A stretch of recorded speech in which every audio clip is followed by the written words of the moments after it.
ಕಪ್ಪತಗುಡ್ಡದ ಭಕ್ತರಿಂದ ಮಲ್ಲಿಕಾರ್ಜುನ ದೇವಸ್ಥಾನಕ್ಕೆ ಸಚಿವರ ಪುತ್ರನಿಗೆ ರಸ್ತೆಗಾಗಿ ಮನವಿ. ಸಹ್ಯಾದ್ರಿಯ ಸೊಬಗು, ಆಯುರ್ವೇದದ ಗಣಿ, ಗದಗ್ದ ಹೆಮ್ಮೆ ಕಪ್ಪತಗುಡ್ಡದ ಕೂಗು ಈಗ ವಿಧಾನಸೌಧಕ್ಕೆ ಕೇಳಬೇಕಿದೆ. ಉತ್ತರ ಕರ್ನಾಟಕದ ಶ್ವಾಸಕೋಶ ಎಂದೇ ಕರೆಸಿಕೊಳ್ಳುವ ಈ ಪುಣ್ಯ ಕ್ಷೇತ್ರದಲ್ಲಿ ದೇವಸ್ಥಾನಕ್ಕೆ ಹೋಗಲು ಸರಿಯಾದ ಹಾದಿ ಇಲ್ಲದೆ ಭಕ್ತರು ಹೈರಾಣಾಗುತ್ತಿದ್ದಾರೆ. ಸಚಿವರ ಪುತ್ರನ ಮುಂದೆ ಈಗ ಭಕ್ತರ ಬಹುದಿನಗಳ ಮನವಿ ಸಲ್ಲಿಕೆಯಾಗಿದ್ದು, ಕಪ್ಪತಗುಡ್ಡದ ಶ್ರೀ ಮಲ್ಲಿಕಾರ್ಜುನ ದರ್ಶನಕ್ಕೆ ಹರಸಾಹಸ ಪಡುತ್ತಿರುವ ಭಕ್ತರ ಸಂಕಷ್ಟದ ಕಂಪ್ಲೀಟ್ ಡೀಟೇಲ್ಸ್ ಇಲ್ಲಿದೆ. ಇದು ಕೇವಲ ಬೆಟ್ಟವಲ್ಲ, ಇದು ಸಾವಿರಾರು ಜೀವರಾಶಿಗಳಿಗೆ ಆಸರೆಯಾಗಿರುವ ಪವಿತ್ರ ತಾಣ. ಆದರೆ ಇಲ್ಲಿನ ಶ್ರೀ ಮಲ್ಲಿಕಾರ್ಜುನ ದೇವಸ್ಥಾನಕ್ಕೆ ಹೋಗುವ ಭಕ್ತರ ಪಾಡು ಮಾತ್ರ ದೇವರಿಗೆ ಪ್ರೀತಿ.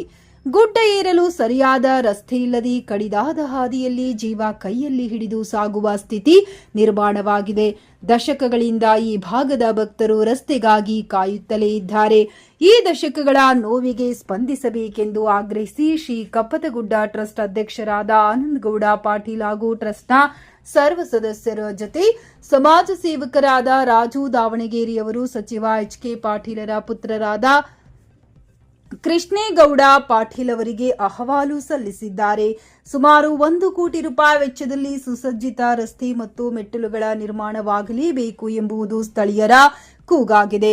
ಸಾಕ್ಷಾತ್ ಪರಮೇಶ್ವರನೇ ನೆಲೆಸಿರುವ ಈ ಪುಣ್ಯಕ್ಷೇತ್ರ ಕೇವಲ ಪ್ರವಾಸಿ ತಾಣವಲ್ಲ, ಪರಮಾತ್ಮನ ಪಾದದಿಂದ ಪಾವನವಾದ ಕಪ್ಪತಗುಡ್ಡದ ಅಭಿವೃದ್ಧಿಗೆ ನಾವು ಬಂದರಿದ್ದೇವೆ. ಭಕ್ತರ ಸಂಕಷ್ಟ ನನ್ನ ಗಮನಕ್ಕೆ ಬಂದಿದೆ.